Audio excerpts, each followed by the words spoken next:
It was a wet and drizzly one in Tokyo, but guess what? It rained on nobody's parade because once again, it's a party at the World Championships. Day 6, welcome to Trackside. Get in here. I'm Perdita, Felicien. Welcome to our daily recap show. You know I don't do this alone, okay? I got my main man's with me, Devin, Heroux, who is on the scene in Tokyo. We were complaining about the weather yesterday, but now it's raining. How's it going? Are you keeping dry in the mix zone? Perdita, it is raining championship records. You aptly said it was a party here tonight, and just seconds ago, chants of USA, USA ringing throughout the stadium because, of course, just a short time ago, Sydney McLaughlin-Levrone, and I know we're going to get into it, but absolutely scintillating. One of the best performances I've ever seen live in my life, Perdita. I can echo that. Americans always find a way to tell people we're here. That USA chant, I feel like I can hear it in my head. You just talked to Sydney, and I am still reeling, still recovering from that 47.78. To put that into context, Devin, the championship record 47.99, the world record 47.60. She was 1800ths away from it. How majestic did that look in real life? From start to finish, it was magical, Perdita. It was sort of storybook stuff here with the glistening rain cutting through the lights, with the crowd holding its breath. Sydney McLaughlin-Levrone blasted out of the blocks and charged down the stretch, and she left nothing to chant. She looked so ready to meet the moment here tonight. You said it, 47.78, a championship record that stood the test of time for 42 years until Sydney took on the challenge of the 400 meters. She said, "Get those hurdles out of my way, put another challenge in front of me," and she tackled it head on, and she left us all speechless here tonight. Like you said, Perdita, I spoke to her a second ago. Her husband, Andre, was up here in the media zone as well. It takes a village. They were celebrating. Sydney, I asked her about that challenge, the courage to take it on. She did say, it was a challenge. I was ready for it tonight. I would have loved to follow up, Perdita, to ask if she actually thought the world record was in reach here tonight. We'll have to wait and see, but it was, like you said, majestic and magical, Perdita, and I know you were watching and commentating. You were brilliant as ever. It's hard to find words to match what happened here tonight. Thanks, Devin. That world record is decades and decades old. It's older than the both of us. I think it was like 40-something years old or so that she broke. A lot of people, and I'm going to say this candidly, a lot of people would love to see that 47.6 fall because Marita Koch, a lot of people felt like it was with the systemic doping program of Germany, back in the day. So for City to be that close to it and to take it down is, I think, a big deal.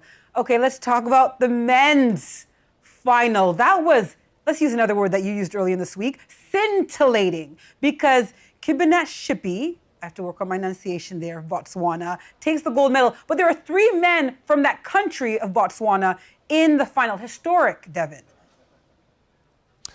Perdita, it was a good night to be a Botswanan here in Tokyo. It was so wonderful to watch this race.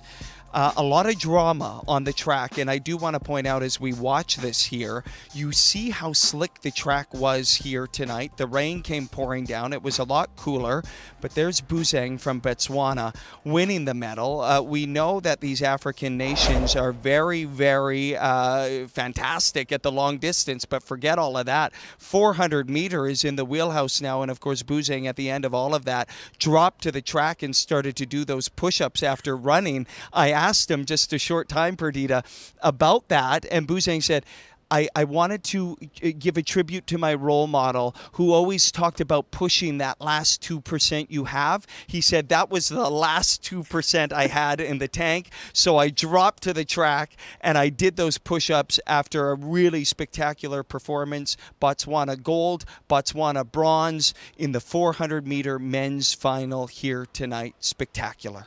He was saying I had a little bit more in the tank. I just had to empty it with those push-ups. And of course, Jareem Richards of Trinidad and Tobago taking that silver medal, which I know has to feel good for him. He's been on the scene for so long. Now, 3 athletes from Botswana in that final. And I know I'm looking ahead already, but to that 4x4. And if anyone's wondering, well, who sometimes runs on the 4x4? With those 3, the Olympic champion over 200 meters. You know the name people. Letsili Tobogo, but the 4 of them, if Letsili decides to run, I mean, that 4x4, look out. It's going to be a barn burner, dare I say. Yeah, Perdita, can I jump in, actually? I wanted to ask you, because you have seen a lot of greatness over your years in the game and now as a commentator. Sydney's performance tonight, I just want to go back to it because I'm actually still processing it in real time. The last race of the night. I just wanted to ask you, it was interesting. She posted, or the Olympics social media account posted Sydney talking about her Mount Rushmore of track and field athletes, and she actually named herself in the final spot. And you looked at that and you go, okay, I get it. But here tonight, I think she's made the argument that perhaps she belongs on the Mount Rushmore of track and field. Where does this put her in the pantheon of greats in this sport, Perdita? To be world champion in 2 events, yes, the distance is the same, but the execution, the training, the technicality of both those events are different. She's dominant in the 400-meter hurdles, broken that record multiple times, and then now in the 400 meters. She made Marlene Paulino, the Olympic champion from last year, and Eid Nasser, the silver medalist from Paris, look like this was child's play. She put on a clinic, and that is mastery. She's just gotten here. And so when I think about who came in second and third, they were my picks for 1 and 2. I didn't think Sydney could get it done.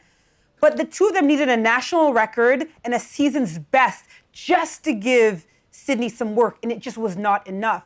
And I think if they sit back and assess their season, they can't be mad at that. Sydney McLaughlin is otherworldly. She's in her own different stratosphere. And I was joking on the call. And I said, listen, if Sydney wakes up tomorrow and says to us, Devin, yo, I feel like throwing the javelin, believe her, okay? I doubt nothing that Sydney and her coach Bob Kersey say. She can throw the javelin, she can throw the shot put, she can do the 10,000 meters. Sydney McLaughlin can get it done, Devin. Am I wrong or am I right? You are absolutely right. I don't question you for a second. She could be a heptathlete. She can. It is Sydney's world, Perdita, and we are living in it. I don't know if this is an obvious question. You're the world-class, world champion hurdler. How much different is that race from a 400-meter hurdle to the 400-meter, Perdita? It's very different, right? The hurdles, if you think about it, it's very technical. There's a certain way that you have to meter out your speed. She also has to alternate legs. And the training for that is extremely technical, the repetition over the hurdles. I want to say, and some people this is going to be very controversial for some people in the comments, but the 400-meter hurdles, I think, is the harder race to master to get right. Doesn't make the 400 meters any less challenging, but it's different in that the rhythm is, you have to calibrate your speed very differently. And it's also very tactical, where you respond to how some of the other athletes are racing, and you have to be able to make a move dependent on that. But she doesn't have that experience. She doesn't have that knowledge. So to be able to come from the hurdles, right, that technical background, that kind of rhythmic thing, to come to something where it's like you have to have the rhythm, but you also have the endurance, but you also have to be very strategic in that race, is outstanding for a newbie. So that is a really great question. I will be honest though, Devin, you've asked me that. In my 45 years, you know how many 400 meters I've run? 1. Uno. I ran it when I was like 16, and I said, the fire in my tail? Okay, I said, no, I don't want any more of this. I'm good. I'm good. I'm good. So let's talk about the half lap, okay? I've run a few of those. I've run a few 200 meters. But Devin, what do you make of the men's 200 meters? Is Noah Lyles the class of this field? Are we giving it to him too early? No. I mean, I'm going to actually reverse this and ask you about your predictions in a second because you're the predictor of all of this with your magic 8 ball over there, Perdita. But I mean, to be in the stadium here tonight to watch Noah, he actually in a post-race interview he said he felt Zarnell Hughes coming up behind him, and he went, "Not today. Nobody's touching me." He wanted to make a statement here tonight. He absolutely did. A world-leading time in 1951, and you know what I love about Noah, and he is a polarizing character, but he backs it up. He is brash, he's loud, he has swagger, he lets everybody know he's in the stadium, and then he comes out here and he puts forward a 1951, and then he soaks it all up and he basks in all the fandom. I love an athlete who's willing, and I'm going to say it's vulnerable. Other people are going to disagree with me. But I think there's a vulnerability to putting yourself out there time and time again. I loved the way he reacted when he won the bronze in the 100-meter. He wasn't a sore loser. He was jovial. He was having a good time. And then here tonight, he comes out, he whoops it up and soaks it up and does everything and backs it up with a great performance. It's special stuff. You can have fun. You can soak it up. You can be all these things, and you can be a 1951 in a 200-meter semifinal. That's who Noah Lyles is, love him or hate him. You know, I did, and you touched on something. I did wonder how he would respond to that bronze, and of course, I ran to his social media. And you are right. He celebrated it. He posted it. He had his time. He was not embarrassed or ashamed. Not that he should be, but you know what I mean? Sometimes when you're all over the subway system Totally. and you're touted the favorite, that might feel like a lesser medal. Not to him. When he put down that 1951, I said, oh, Noah really came to play. And we know that he started his season a little bit later, was not super race sharp. He's had to use every single round to get race sharp. And he looks to me, Devin, to be at full power. Now let's talk about the reigning Olympic champion from Botswana, Leslie Tebogo. We know that he got disqualified and could not go for gold in that 100 meters. Got the exit. Fall started, you're out. I thought that would really change the complexion of the race. If we go back to that semifinal, though, Lavelle from Jamaica came out and commanded that race. I think Letsili was a little bit like, wait, what? And qualifies, he gets a big Q, but he didn't get the first place finish. And we know based on how they distribute the lanes, he might not get a choice lane. And the reason I bring that up is, you know, a lane is a lane is a lane, but where you are on that track will matter. It will decide kind of how the medals are handed out. And so Noah won the race commanding it. He's going to get a choice lane. You might see Letsili in an outside lane or an inside lane, which is harder to navigate. Your job is to run and to race and do whatever you want, but I'm going to put you on the spot. I want to ask you if you think Kenny Bednarek, who was out of the medals, of course, silver medalist from Paris and has had a great season, if you think the American who was fourth in the 100, do you think he can get on the podium? Do you see anyone spoiling any of this for Noah even? This is a big moment for Kenny, actually, Perdita, because he had such an outstanding start to the season and built into the season. He was excellent on the Grand Slam track circuit, and it really felt like this was Kenny's season to really be dominant and put forward great performances. And just watching his demeanor here, it really feels like there's a lot riding on this 200-meter final for Kenny here. I think it's pivotal for him, his confidence, his career, the progression of everything he's done this season to have a breakthrough moment. Listen, when you're on that American team and you're in the shadow of Noah Lyles over and over and over, I can only imagine what that does to an athlete. It has to grind you down. I think you have to be mentally sound in the wake of all of that. And I just feel what we saw at Nationals too, I don't even know how I want to describe what went on, the push, all of that. I just really feel like this is an important moment for Kenny. I hope he has a breakthrough moment here, but I think we're going to learn a lot about Kenny in the 200-meter final. I really think mentally we're going to learn a lot about the type of competitor he is, because we know that Noah is going to be up to his usual antics on the start line and in the intros and everything like that. And Kenny really has to block that all out and be ready to go. Just a quick note, Perdita, on Let Silly DeBow go. We saw him in the heats after the DQ. He was dancing in the call room. He was, I don't know what it was. Jerome Blake was up here watching the race with me, making faces as he ran towards the finish line. Like he was just having the time of his life. So you hope he's taking this a little bit more serious as it's going, but I actually kind of like it that he wasn't feeling really any pressure after that DQ. He's really just seeming to be happy to be here, and now he's in the final. That's right. And he was such a class act. He clapped, said, "Okay, my bad," and he walked out. No protesting or anything like this. The Canadian men, all three of them were in this semifinal. Not a single one advanced. We know that was the same deal in Paris last year. None of them, had great success individually, but it really didn't hamper, their mentality going into the relay. What was the conversation you had with Andre?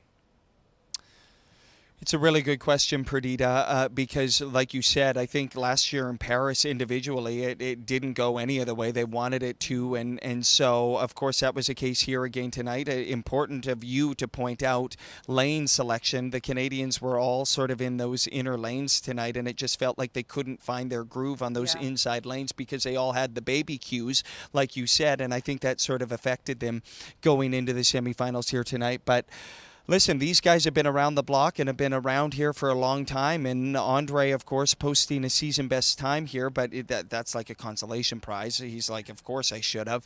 But then I asked them all individually about where they're at with their confidence going into the relay. Specifically Andre, he's the elder statesman here. He's the anchor. He's the one that has all the shine. And interesting about what he said about perhaps maybe this being the last dance. Take a listen. Jerome's running really well, so that's very key. With him running sub 10 this year, I think our team's a lot better. Same guys, so looking forward to lining up with them on Saturday night. It's going to be fun. You never know. This could be the last time we all run together, so we always talk about that. So we just want to go out there and put on a good show. Wait, hold on, Devin. Did he just say to you, I think this might, and he had a little smirk when he said it, might be the last time we all run together? Okay, my mind goes a couple places. This is their last hurrah, the quartet as we know them. But who's retiring? Is it Brendan Rodney? Is it Jerome? Is it Andre himself bowing out? Are they saying they're not going all the way to LA? We know Aaron Brown, my co-host on Trackside, is going all the way to LA. That is a very curious thing to me for him to put out there. Was it to you? I mean, my journalistic instincts jumped in, and I actually asked him an immediate follow-up because it jolted me, Perdita, as well, because it kind of feels like these guys are timeless, like they're never going to leave the track. And then they're not allowed. He just said that. They're not allowed. This can't end. It's interesting because I was trying to decipher what Andre was saying, and I followed up by saying, should we read into what you just said? And I think he sort of dampened it a little bit by saying, listen, we've got guys in the wings, Malachi Murray, Dwayne Asamoto. These guys are running really, really well. They're working really, really hard in the background to earn their way onto the team. And so is anyone retiring? I don't know. But are there spots that were solidified forever that now maybe have a question mark beside them? And I think that is a big question here. The sense I got from Andre is that the quartet that we saw in Paris that won Olympic gold, that we saw win the World Championship and shock the world in Eugene, I think the band is going to be back together here. But if they don't perform, Perdita, if they don't, let's say they don't get through the heats, or let's say we expect podium every time. Yeah.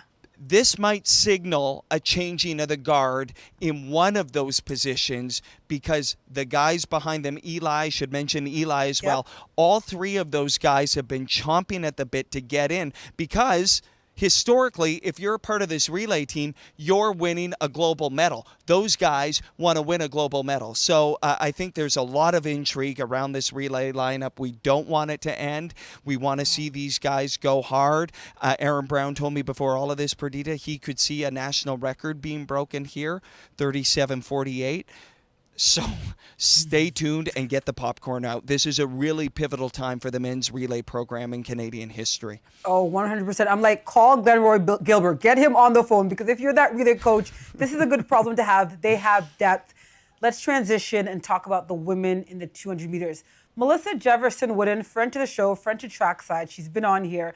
She looks so smooth, so in control, so just her. How did she look? I have to keep asking you, but like in person, because I'm not there, but to me it looks so easy, so effortless.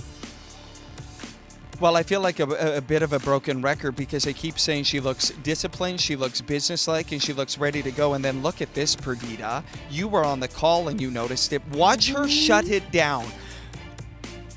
We often talk about, I actually think it's kind of getting a little bit lazy with the commentary that we say, oh, they shut it down. They shut it down. How fast are they going to be? She actually shut it down. Like 20 meters left to go. She was turning down the engine. 22 flat was shutting down the power. I did get a chance to speak to her after the race. She said, I'm just on cruise control. I'm businesslike. I asked her about how close she is to the double-double. She said, yes, it's on my mind. I'm aware of it. I reminded her of it. But she did say tonight she felt it in her legs a little bit. Of course, you just got to keep progressing through the rounds, and so it was good for her to be able to save a bunch here tonight going into tomorrow's final. And what's so interesting is Melissa Jefferson-Wooden, this is her medal again to lose, which I hate when people say that when I used to race, but I'm going to say it because she looks so in control. But Julian Alfred, Olympic silver medalist, is not here. Gabby Thompson of the USA, Olympic champion in this event, is not here. Not that she needs them here. You can only race the people on the track, but this is kind of her coronation if she does in the final. I need to put some attention, though, on Shericka Jackson. She was fourth in the 100 meters, and I think that conversation is lost. This is a woman who bowed out of the Olympics. She is the world champion in this event, over 200 meters, has the championship record, 21:41. That is out of this world. And so her season, Devin, was so shaky. If you would have asked me in May, in June, in July, is Jacko, that's her nickname, is she going to be a factor? I'd be like, nah, her goose is cooked. But she has resurrected her season here, and I think that fourth place, not a medal, bodes really well for her. And I watched her run. I was on the call, like you said, and I watched her run. That's the best that Shericka Jackson has looked in 2 years. All business. She doesn't give you a lot, but to me, can she beat Melissa? Dare I say I don't think so, but that's the most commanding in a race that I've seen her in a very long time, Devin. Yeah, well, I'll put you on the spot. Predictions, Perdita. Let's go. Women's 200 final. What is that podium going to look like? Wow. Okay, I'm going to say definitely Melissa Jefferson-Wooden for gold. I'm going to say Shericka Jackson for bronze. And, no, did I say bronze? I mean silver. My brain is going elsewhere. Third, I can't call. Third, I can't call. I was like, okay, we're going first to third. I'm only thinking about Melissa right now because I'm like, I don't even know silver and bronze. I really don't, because to me, Melissa's going to win it. But I will say, and it's sentimental too. I got to admit I'm a little biased, that a little bit of sentimentality plays out in my predictions. I really want to see Shericka Jackson on the podium. And this is a bit of why, Devin. Like, you've been, covering athletes for a really long time. I have as well, and I raced. There's something about this sport, all sports. It's very hard to see your champions go out on top. They go out with injury. They go out and they get roasted. They get killed. Hardly does anyone, even the great Usain Bolt, did not go out on a win and on top. Everyone's like, don't retire in 2017. You should have retired in 2015. And so part of me wants to see Shericka Jackson. I'm not saying she's going anywhere, Jamaican fans, in the YouTube comments, because they like to cook me. I'm just saying it would be so great to see her on the podium one more time. Silver, bronze, whatever. Let's talk Canadian content, my friend. Marco Arop. How do you see it? Because I'm excited to see him go. I thought he ran a brilliant race here tonight. He was fired up. Marco seems different, doesn't he, Perdita? Yes. Like, he really just seems like he wants to step into these moments now and show personality and soak it up. And then, here tonight, he led from line to line, and he charged towards the line right there. There was never any panic. I did love that there were some challengers, some people pushing him throughout the 800 here tonight in the semifinal. Every time they got on his shoulder, he said, not tonight. And he pushed down the gas and left nothing to chance here this evening. You and I talked about it last night. There have been a lot of questions asked of Marco, specifically some of the buzz around here from some of the media around the world. Where's Marco at? Where's his format? Tonight he came out here. He ran the way we know he can. We all know he can. And he is through to the final. I did ask him about the rain. I thought it was a bit of a throwaway question, Perdita. But Marco said there were past times where maybe the rain and the wet track and all of that would have actually got in his way and would have been in his head, and maybe he wouldn't have been as focused as he could have been. But again, that goes back to yesterday. The evolution of Marco is brilliant. He's through to the final. Wanyani, of course, is through to the final as well. This is shaping up to be must-see TV in the men's 800-meter final once again.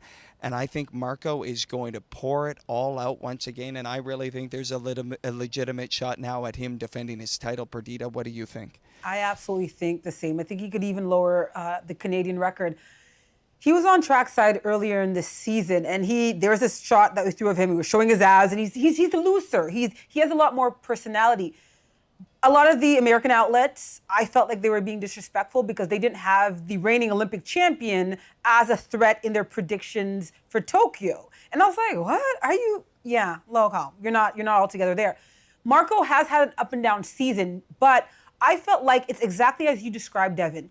He was trying to play with strategy. He was playing with tactics, right? This is a race that you have to make decisions at speed, and you have to make them really quickly, and you better make the right ones. And I feel he was just trying to figure out, okay, if I'm running from the front or from the back, what's going to happen? He's a more mature, a more experienced athlete, and I think that's going to bode well for him in the final. I call it, we say it, Marco Arop is going to be on that podium. All right, tomorrow, because tomorrow is day 7. We're almost getting to the end, but we're not quite there yet. Tomorrow we have a lot for you to watch. Noah Lyles. He talks that talk, but as Devin says, he backs it up, okay? And there's some vulnerability in that. I totally agree with you. So tomorrow, men's triple jump, women and men's 400-meter hurdles, men and women's 200 meters, 7:55 a.m. Please, I'm going to use Devin's words, put the kettle on, folks. Put the kettle on for us is going to be a good one. Devin, it is always a treat, always a pleasure. You're crushing it, as I always say. Thanks for today, my friend. Good night.